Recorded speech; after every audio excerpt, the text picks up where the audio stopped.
syarika lah. Wa asyhadu anna sayyidana wa nabiyyana Muhammadan abduhu wa rasuluh.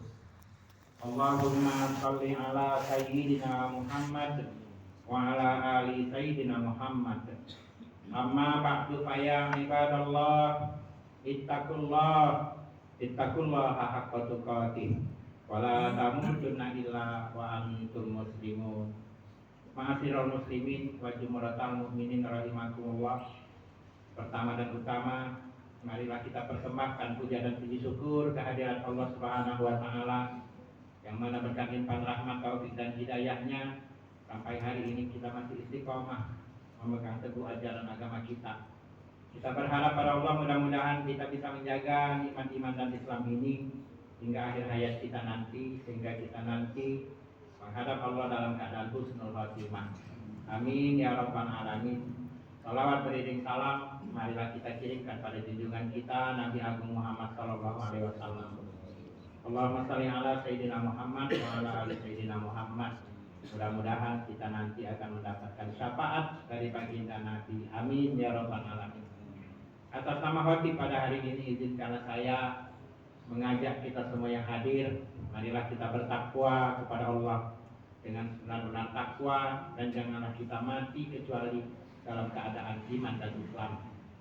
Judul khutbah Jumat kita siang hari ini adalah 3 perintah Allah dalam Al-Quran, surah Al-Qasas ayat 77. Jamaah-jamaah yang diberkahi Allah, hari ini kita kembali dipertemukan dalam suasana bahagia di rumah Allah yang sejuk, aman, nyaman ini untuk meningkatkan iman dan takwa kita kepada Allah Subhanahu wa taala.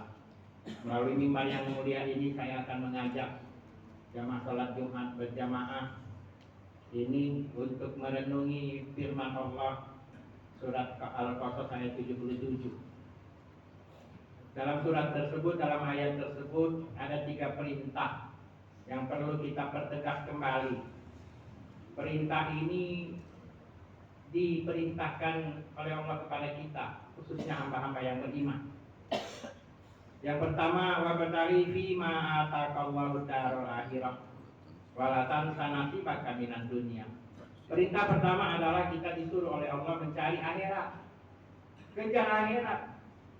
Tapi jangan kau lupakan bagian kenikmatan hidupmu di dunia. Kejar akhirat.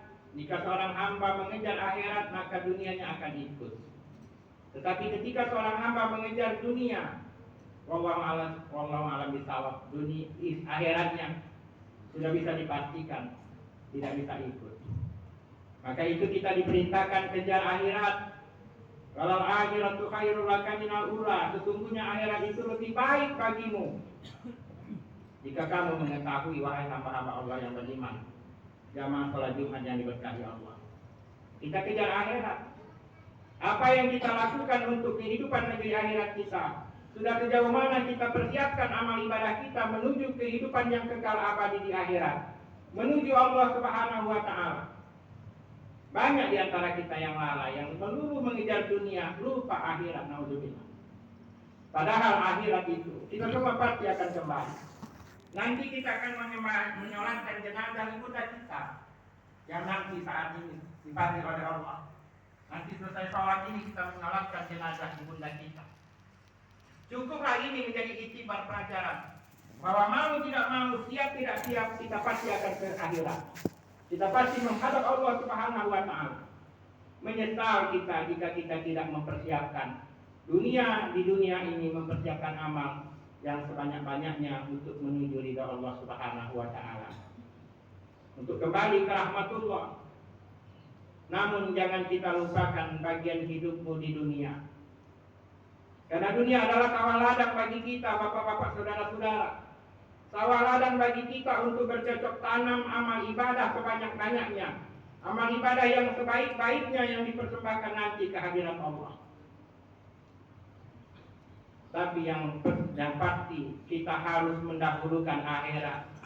Karena besok lusa mungkin kita akan seperti ibunda kita ini, akan wafat menuju Allah, akan meninggal menghadap Allah Subhanahu wa taala. Kita tinggal menunggu giliran.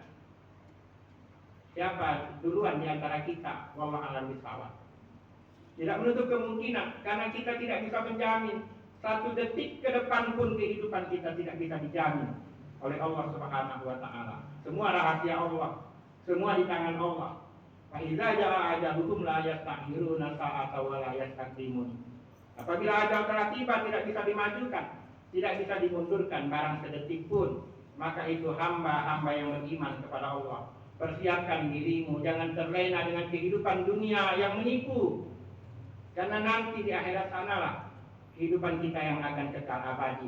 Mumpung kita diberikan kehidupan di dunia sampai saat ini, kejar akhirat, perbanyak ibadah untuk mencari ridha dan barokah Allah Subhanahu wa taala. Walal akhiratu khairul laka minal ula. Sesungguhnya kehidupan akhirat itu lebih baik bagimu wahai hamba-hamba yang beriman di sisi Allah Subhanahu wa taala. Jadi kehidupan di dunia kita gunakan untuk memperbanyak amal ibadah yang sudah pasti nanti di negeri akhirat kita akan memetik buah dari ketakwaan kita di dunia saat ini kepada Allah Subhanahu wa taala. Ini perintah yang pertama dalam Al-Qasas ayat 77. Wabtaghi fima ataqallahu daral akhirah wa la tansa nasibaka minad dunya. Cari kehidupan akhiratmu, tapi jangan kau lupakan bagian kehidupanmu di dunia, karena dunia adalah sawah ladang bagi kita untuk beramal sebanyak-banyaknya di sisi Allah Subhanahu wa taala. Yang kedua, perintah Al-Qasas. Wa ahsin kama ahsanallahu ilaik. Berbuat baiklah kamu wahai hambaku, kata Allah, sebagaimana aku sudah berbuat baik kepadamu. Allah sudah berbuat baik kepada kita sampai hari ini kita diberikan kehidupan dengan nikmat yang banyak dari sisi Allah. Itu tanda Allah berbuat baik dengan kita. Lantas tugas kita disuruh oleh Allah, diperintahkan oleh Allah untuk berbuat baik. Berbuat baik kepada siapa? Berbuat baik kepada sesama kita. Kalau perintah pertama adalah hablu minallah, perintah kedua ini adalah hablu minannas, sisi beratnya di sisi Allah. Berbuat baiklah kepada sesamamu, wa ahsin kama ahsanallahu ilaik. Berbuat baiklah kamu kepada sesamamu sebagaimana Allah telah berbuat baik kepada dirimu. Kita disuruh berbuat baik. Maka ada perintah aqimi shalah wa atuz zakat. Dirikan salat, bayar zakat. Dirikan salat, bayar sedekah. Dirikan salat, bayar infak. Jangan ada di antara kita yang pelit soal harta dalam bersedekah di jalan Allah Subhanahu wa taala. Perhatikan saudara-saudara kita yang susah, yang butuh dibantu, yang butuh pertolongan di kanan kiri kita. Saudara-saudara kita yang nasibnya tidak begitu mujur dengan kita. Nasibnya yang mungkin selalu malang, itu yang butuh perhatian bagi kita. Butuh perhatian dari kita semua hamba-hamba yang beriman untuk bersedekah. Kau sedekahi, kau infaki harta yang telah diberikan oleh Allah untuk kebaikan saudara-saudaramu. Wa ahsin kama ahsanallahu ilaik. Berbuat baiklah kamu kepada sesamamu sebagaimana Allah sudah berbuat baik kepadamu. Ini perintah kedua dari Allah. Maka jangan sampai ada di antara kita yang acuh tak acuh dengan saudara-saudara yang butuh pertolongan. Ada tetangga kita yang tidak makan 3 hari, anaknya tidak bisa tidur, nangis terus. Sekali-kali ditanya, apa masalahnya? Kita harus tahu, oh ternyata nangis itu karena dia lapar. Tidak bisa tidur karena perutnya lapar. Sementara dirimu tidur kenyang karena perut kenyang, naudzubillah.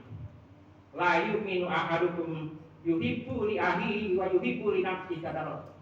Tidak beriman seseorang di antara kamu yang tidak mencintai saudaranya seperti mencintai dirinya sendiri.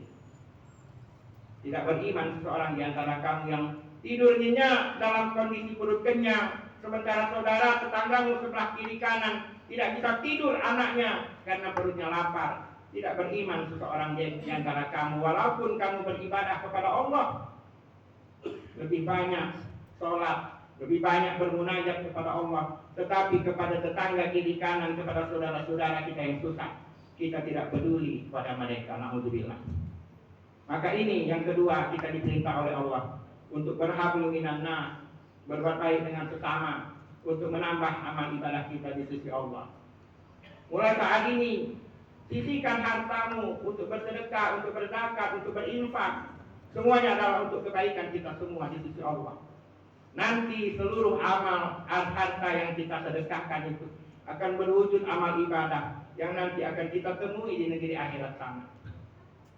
Orang Islam tidak membawa hartanya mati masuk ke dalam kuburnya, tetapi orang Islam membawa hartanya dengan cara dititipkan kepada saudara-saudaranya, dititipkan kepada fakir miskin, dititipkan kepada anak yatim piatu, dititipkan kepada lembaga-lembaga amal lainnya sebagai sedekah jariyah.